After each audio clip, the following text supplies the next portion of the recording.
21,000 residents populate our pleasant New England community of Acton, Massachusetts. 2 years in a row, CNN ranked it the 16th best place to live in the entire country. One of the best school systems in the state, and a historic past in which its citizens take great pride, the town strives for high standards in all aspects of its civil life. These values extend to one of Acton's most vital natural resources, its water. And that's where the Acton Water District comes in. Like the town, the district is historic and dedicated to high standards. In fact, this community water supply is celebrating its centennial this year.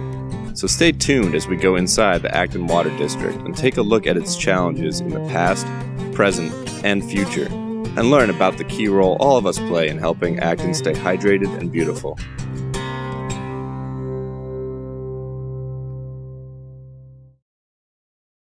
I'm Chris Allen. I'm the district manager of the Acton Water District.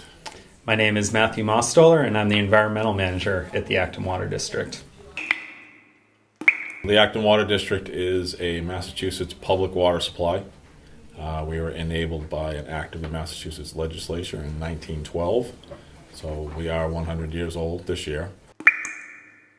So the main components of the Acton Water District system, we have 22 groundwater wells that supply the water to the town of Acton. We have 4 storage tanks located throughout town, mainly on hills, which enable us to pressurize our system, but it also gives us water in case of a fire, so it's a large stored volume. We also have 6 treatment plants throughout town, so these 22 wells feed into the 6 plants and offer different forms of water treatment for our water. We have one large-scale called membrane filtration facility. That's in North Acton up by the Westford-Carlisle line. That serves 4 sources, or rather 5 wells, 5 of those 22 wells. The other stations are simply combined. They take combined flow from some of multiple points of the wells, and we inject chemical into those. We inject a disinfectant. We use industrial bleach, it's called sodium hypochlorite, and we inject sodium fluoride, which is for dental health, people in the town of Acton. We maintain by regulation a residual of 0.25 parts per million, or 0.25 milligrams per liter, kind of interchangeable terms there, but that's simply for a kind of a prophylactic residual of disinfectant carries into the system so that we can minimize or defeat microbial activity, prevent bacteria from growing in the water mains. The sodium hypochlorite, the bleach that Chris was talking about, is over here. These yellow things that you see, these are the chem feed pumps. So they're paced off of the flow of the water. So you get a constant, equal amount of chemical being injected. And then this one here is the sodium fluoride. So it comes as a white powder, and basically we soak it in water and then inject some of that water. So we don't actually put the chemical directly in. We just put the dissolved ion into the water. And at this facility, we'll go inside the blue building, but there we do 2 things. We run it through what's called an aeration tower, which removes volatile organic compounds, and then it also goes through 2 carbon tanks that help to remove color from the water. The water gets pumped to the top of the tank, soaks down through the carbon, and then comes out the bottom through this blue pipe here. It's all computer-based, so computers and radio systems kind of talk to each other. Online analyzers are, constantly testing the water 24 hours a day when there isn't a human interfacing with the system. So it's a very high-tech system. Before that, really, we just were able to get flow information. We couldn't get the online water quality, so historically, you would just go and every day you would collect a sample. One thing that we have to balance is making sure that we don't put too much chemical in the water. So at small doses, everything that we use is perfectly safe. But if something malfunctioned or we weren't paying attention, there is a possibility that if a large amount of one of these chemicals got injected into the water supply, there could be some concerns. First thing we would do is notify our public is kind of the first step, but then typically you would end up flushing out the water system to remove that chemical, or in some cases you can actually inject something else to kind of counteract whatever that chemical does to the water. Right. Yeah, to neutralize it, or we also have systems kind of automated. We have alarms and interlocks that take care of, they monitor the residuals of those chemicals, and if they get too high, it will actually shut the system down automatically, and then it will alert the operator that there has been a shutdown or an alarm condition.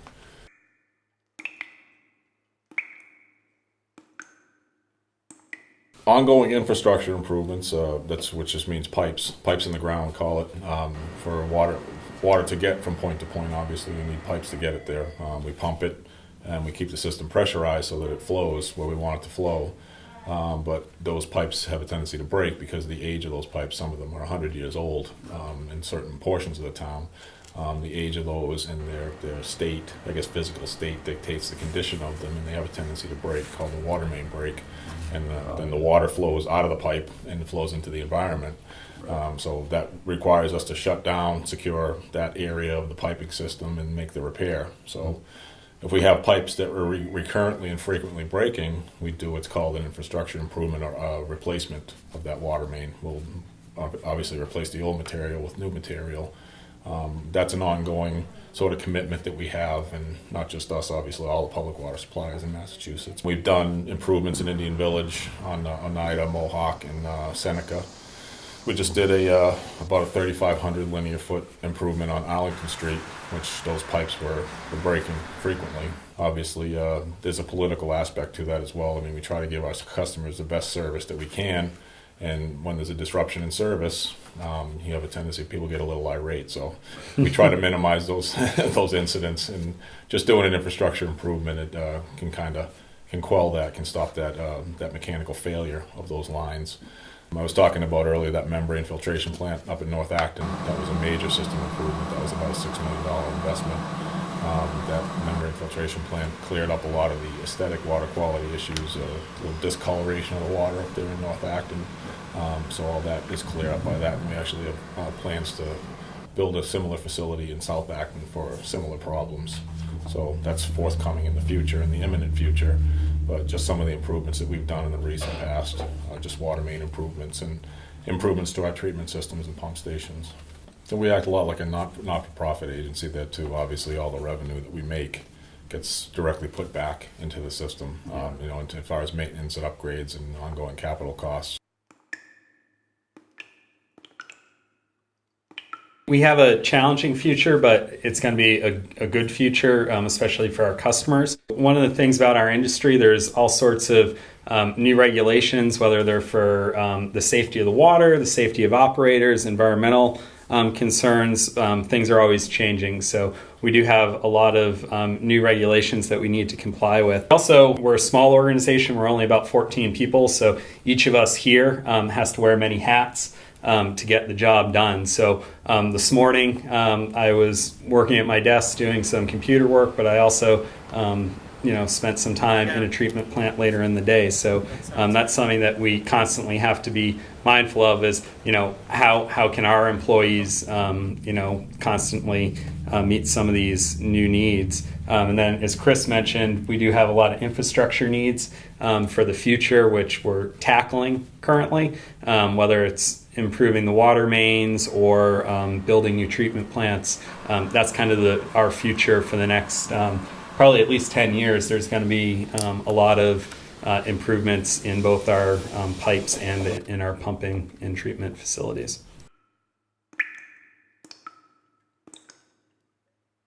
The biggest challenge we face is emerging regulations, contaminants that are being found in the environment, in water supplies, instrumentation and analysis of water supply and in the environment are getting much more sensitive, so they're able to detect much lower levels of any types of contaminants. One of the big ones is pharmaceuticals in water supplies. People don't realize that in their waste stream or just flushing pills down the toilet especially in this town where it's a largely septic town, that's a direct conduit right back into the groundwater. So you have therapeutic levels of prescription drugs in the groundwater simply from that purpose. So that's one of the things that's an emerging contaminant that we're dealing with now, and there's not a whole lot of study out there on removal mechanisms. So it's mostly regulatory challenges. So we always try to gauge that, try to address the existing, see what's emerging, and then try to, sort of project what's going to happen in the future. But it becomes difficult in certain levels for sure. Historically, also having enough water for our community has been a concern.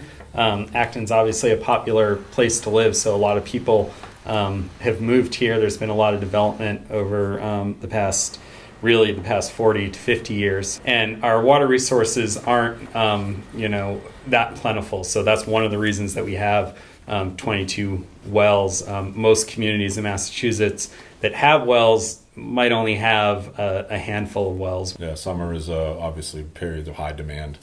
Outdoor water use is high. Lawn irrigation, watering out in perennial gardens, that puts a severe strain on our system. We're very aggressive with conservation, education and conservation of our public and customers, so that we try to implore that throughout the year, not just in the summertime, but it's always wise to conserve water in the home and outside the home. We have a calendar trigger program that takes effect on May 1st and then expires on October 1st every single year, and that dictates when you can use water outside to irrigate your lawn most prominently, but there are other things that we address for outdoor use. So that's kind of summer would be the most challenging season for us, just because the weather's hot, outdoor water use is high, and it's tough for us to keep up sometimes because we have to maintain that fire protection storage volume, and we have to maintain enough water in the system to provide sanitary indoor conditions for people's homes.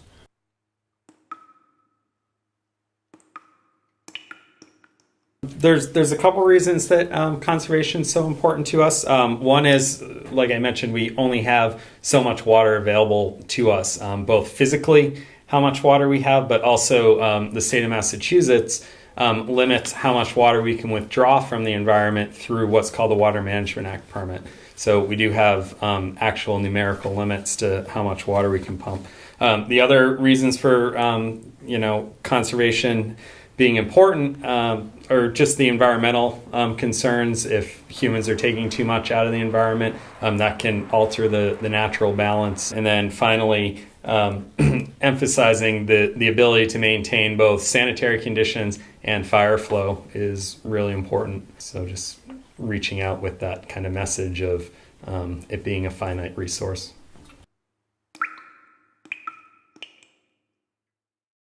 Basically minimize waste, I think, and inside and outside the home.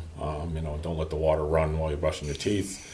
Just don't let the water run for really any purpose. You use it when you're using it, and then turn it off when you're not. Be very mindful of what's going down your drain. Again, saying that Acton is a largely septic community, so again, that is a direct conduit to the groundwater, which is our supply.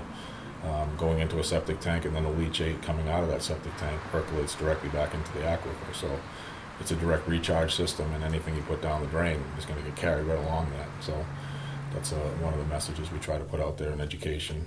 Our outdoor water conservation program, what it does is it allows people to use water outdoors 3 days a week. So if you live in an even-numbered house, you can use water outdoors on Tuesday, Thursday, and Saturday.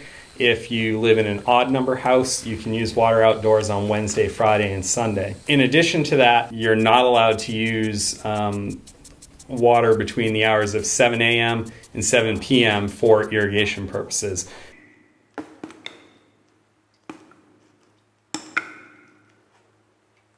One of the important things to remember about our conservation program, just because you're allowed to use water outdoors 3 days a week doesn't necessarily mean that you have to. Lawns really during the growing season only need about 1 inch of water per week. So if we get 3 inches of water from rain, during a month, you only need to get an additional inch of water for that month. So one really important thing for people to understand is, only use what you need. Don't just water it because you can. Do it because it needs it. And then the final piece of our outdoor water use program is we don't allow any outdoor water use on Mondays. And the reason for that is Monday allows us to kind of refill our storage tanks after the weekend. There's obviously a lot more people around during the day on the weekend, so our water demand typically goes up. So it's good to have Monday to be able to kind of catch our breath and refill our storage tanks.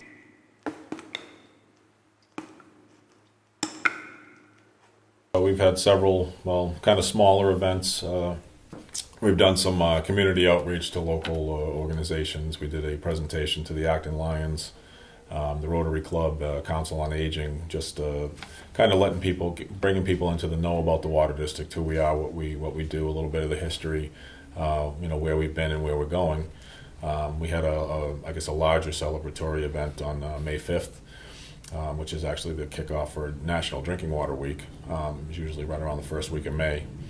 So we celebrated that with a professional panel of engineers and scientists doing presentations at the public library.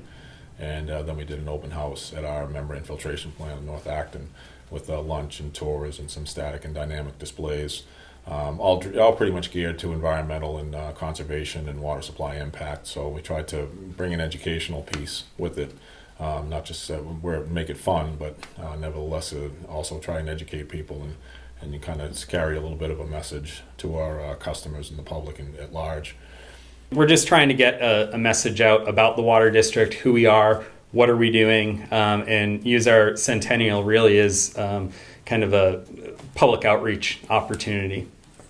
Hate to say that we would only do it every 100 years, but we try to do it all the time. And so try to practice it all the time, and there's outreach for us is difficult because with limited personnel resources, we'd like to do a lot more. I mean, Matt's very active in schools, and he brings that education to the teenagers and to adults. We run programs like Irrigation 101, where we'll have people come in, sponsor the Water District will sponsor a class, have an irrigation professional provide instruction to people on how to run their controllers, and so we put that out there every now and then, and just trying to obviously beat that drum as much as we can to get the message out there and make it a philosophical culture here in Acton, where conservation and the environment are very important. So I think that's the ultimate message that we're trying to carry.